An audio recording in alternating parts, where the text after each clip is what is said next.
Eagles. Eagles.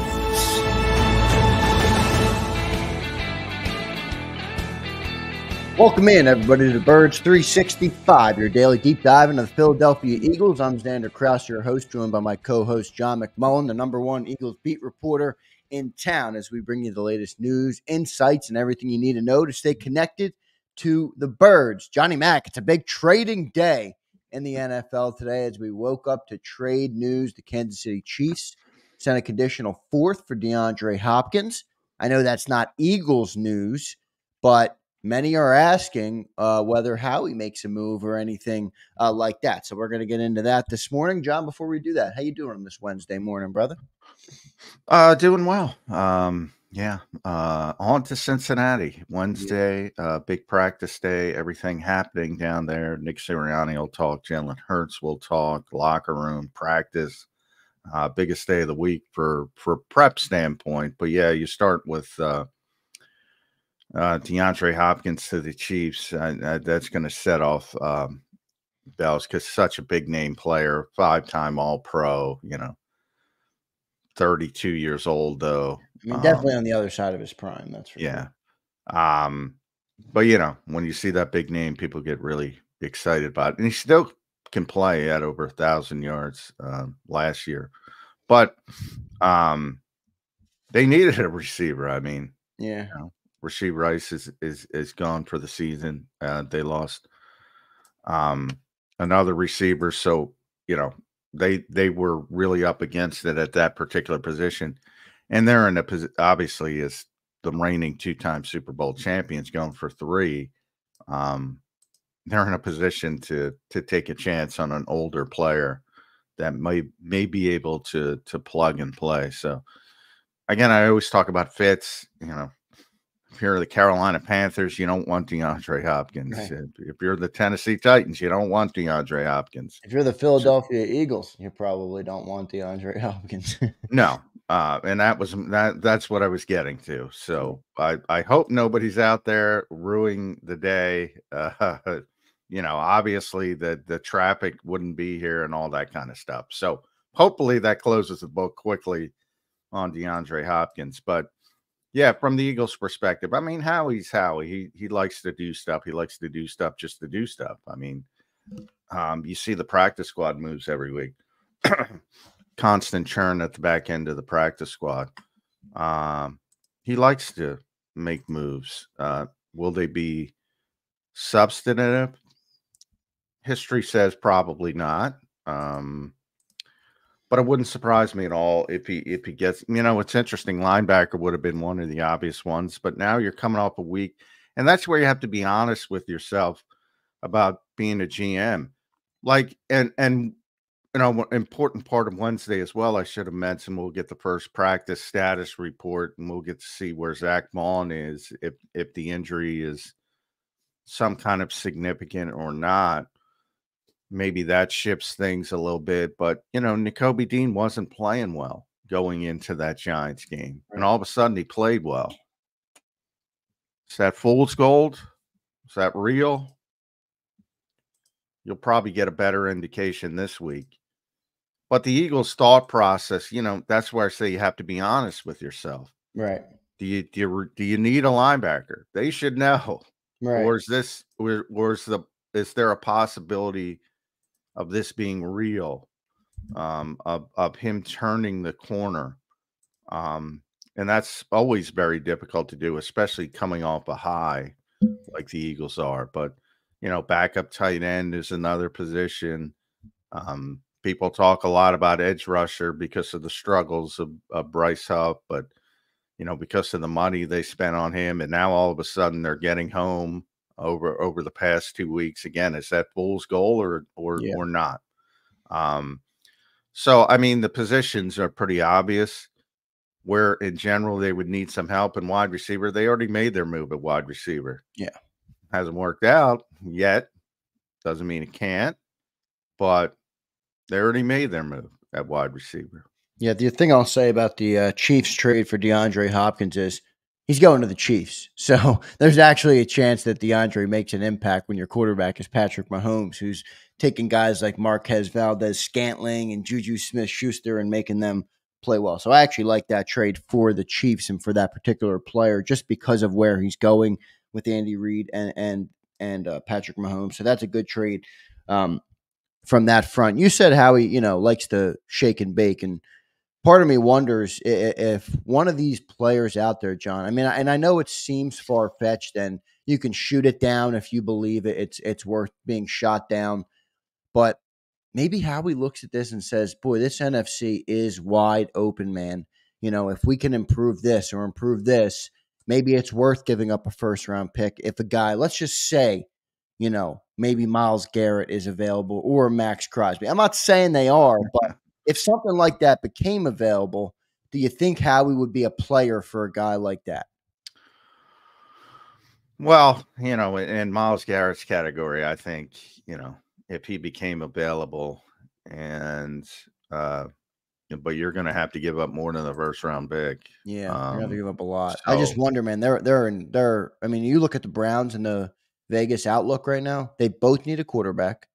They're basically both in la-la land in terms of NFL world. They are not ready to compete at all. So maybe they're thinking about stacking picks, and how we would potentially make a move for one of them. Yeah, I don't. I don't think the Browns would do that. I mean, you have to remember who the Browns GM is. Andrew Berry, yep. Andrew Berry. So, one, I think it's tremendously unlikely. When things like that happen, it tends to be the unhappiness of the player. I haven't gotten that sense. I haven't seen anything about that with Myles Garrett. I'm sure he's not thrilled with losing, but I haven't seen any overt signs of, all right, I want out of this nonsense, and he's going to force his way out. And then if a player gets to that standpoint, then it's open season, and then it becomes an arms race. Who else is trying to get him? And as you mentioned, the NFC is wide open. To me, that would make the most sense for Detroit for obvious reasons. Yeah, right. And they're not although they've been very smart and very good over the past 3 years about, they don't have the long history of making good decisions, stacking good decisions. And, they might be willing to give up a bunch of picks to make a run at the Super Bowl, which they've never obviously came so close, but weren't able to do it last year. So there might be some more desperation on that standpoint. But if somebody like Myles Garrett or even Max Crosby is on the market, there's going to be a boatload of teams going after him, and that's going to raise the price even more. But with Garrett specifically, I know how much this organization thinks of Myles Garrett. I mean, if you can get a player like that, all normal weight, sort of that was the Saquon. We're all talking, well, they don't value running backs. They don't, except for the scant few. Christian McCaffrey back in the day in the draft. Bijan Robinson, they would have drafted, had he fallen later into the round, they would have at least made a chance to go up and get him. Weren't going to draft him that high, but and Saquon. So, there's exceptions to the rules, and Myles Garrett's the exception to every rule, basically. But yeah, I'd be shocked if I'd be shocked too. Yeah. Reminder to everybody, thanks everybody for being here this morning. A quick note, we're 9 minutes into the show. Likes in the first 10 minutes mean the most to Birds 365. So if you're in the chat, smash that like button. When you like it early on, it tells YouTube to send it to more people, and that helps us grow. So big thanks to all of our people in the chat right now. Philly, Matt, Daz, Eduardo, Jeff Martin, Abe, Sully, Jimmy Wen, Twiz the Jigga, Flexing and Stepping. I saw my man Joe Whips in here, Mike Fittery. Appreciate everybody this morning. Eduardo, I see you too, brother. Hit that like button. Anybody I missed, didn't mean to miss you, but I do appreciate everybody being here. Johnny Mac, yesterday was coordinator day. We'll have Mike Gill coming up in about 8 to 10 minutes, and then we'll have BLG in hour number 2. So a great show planned. But your takeaways from coordinator day yesterday, Johnny Mac. It's all good for Vic, man. I mean, 9 quarters, no touchdowns. Everything's and again, is it fool's gold? Is it not fool's gold? There's always an interesting part to a Vic Fangio press conference where he just says something and you go, all right. And it was the question about Bryce Huff and Nolan Smith. And basically, those guys have been showing some life and, your thoughts, that kind of thing. And he went straight to Nolan and he said, I think Nolan in particular has continued to improve as the season has gone on. He's not a big guy, blah, blah, blah. And he went in. Yeah. Boy, he just doesn't like Bryce Huff, man. I know. And you can see it, man, when he talks about him. It's been consistent now. He just, I mean, that to me, I was like, oh, okay. He does not like Bryce Huff. So that was my main takeaway.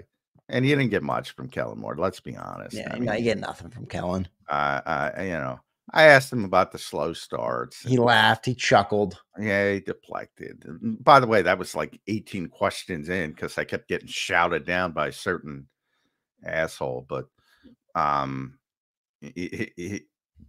it's just brutal. I mean, it was a bluffing session for the first 9, and then I'm like, nobody's going to ask about these slow starts, and then it's like, I guess it doesn't matter because they won the football game, but I mean, it's a big issue. It definitely matters, and it's a big issue, and you can't. And Nick Sirianni has already said this before he kind of turned it off because he's obviously frustrated. Everybody's frustrated. Right. He said it's not sustainable. And he's right.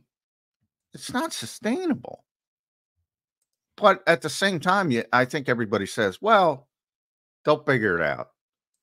Well, I mean, will they figure it out? Because it looks pretty freaking bad right now. And maybe it starts this week with Cincinnati because, look, Cincinnati's a good test because they're a good team. They're not a great team, but they can hurt you offensively. With Joe Burrow, obviously. Yeah. And Jamar Chase and T. Higgins. And there's some weaknesses as well. The offensive line, most notably. And so you can take advantage of that, hopefully.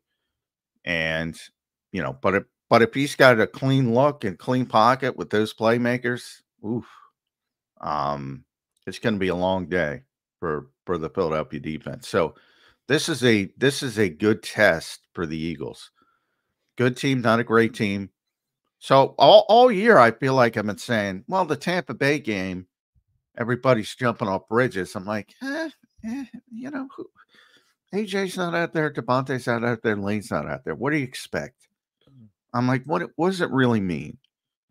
And then on the positive side, New York Giants without Andrew Thomas, what does it really mean? Right. I keep saying this, and I'm like, I don't want to say it, but that's what I believe. I know, and John, the interesting part of that is the most notable win of the season came in week 1, and there was a lot of up in the air things in that week. It was you beat a great team. I think you beat Green Bay. That's a real playoff contender. But were they in form yet in week 1? It was Brazil, neutral field, all the problems with the slippery surface. It's funny you bring that up because I was on Mike Gill. We're going to have on in a couple of minutes. I was on his show yesterday, and he asked me. He was running down the pantheon of the NFC. Do I think the Eagles are better than the Packers? And I said no. Do I think the Eagles are better than the Falcons? I said yes. Right. They beat the Packers. They lost. They lost to the Falcons. They beat the Packers. But I think the Packers are better. I don't think the Falcons are better. So, it doesn't mean just because you win on a particular week, all right, you're better than Green Bay. I think Green Bay is going to be a problem for everybody as they continue to get, start playing a little bit better. And if Jordan Love figures out how to be, he's sort of like the NFC versions of Josh Allen. If he figures out how to be a little less reckless, look out. Yeah, that dude can play. Yeah, you're right about him, no doubt. But getting back to the original point, it was like, yeah, I mean, so many of the games this year are like, what can you really take from them? And I think this is the first game you're going to say, you can take something from this game, good, bad, or indifferent. Yeah. If they play poorly, if they play well, you can take something from this game. Yeah, I think on both sides of the ball too. I mean, the Bengals don't particularly have the best defense in the world, so will your offense, get going in the air, and then defensively, you're playing a good quarterback. Now, they don't have a great offensive line, so maybe that defensive line on the Eagles can create some pressure for the third straight week. That's the plan, man. They got to, because they have to, right? Yeah. If he's clean, yeah, like you're not going to be happy with the secondary this week if Joe Burrow's clean. I guarantee you that. Yeah, I mean, they got their receiving group is comparable to ours. Jamar Chase and T. Higgins. I mean, yeah, they're good. You don't think they're better than the Eagles too, do you? Well, I'll say this: the best of the four is Jamar Chase. Oh, really? You think Jamar is better than AJ? Yes, I think Jamar Chase is right there with Justin Jefferson, Tyreek Hill, best three receivers in football. I like it. No, I like Jamar a lot. I think AJ's. I don't know. Maybe that's the Eagle in me. I have AJ in my mental list above Jamar, but I do see the talent that Jamar possesses, and it jumps off the page when you watch him. So good stuff there, Johnny Mac. Let's get to our commercial break. I see our main man, Mike Gill. I can't wait to talk to Mike, because Mike, when you were on last week, if you're listening to me, you had the channel talking for days, Mike Gill, with some of your great takeaways on this football team. Everybody was talking about the Mike Gill interview last week, so we're looking forward to having him on again this week. Appreciate everybody in the chat. Already up to 66 likes this morning.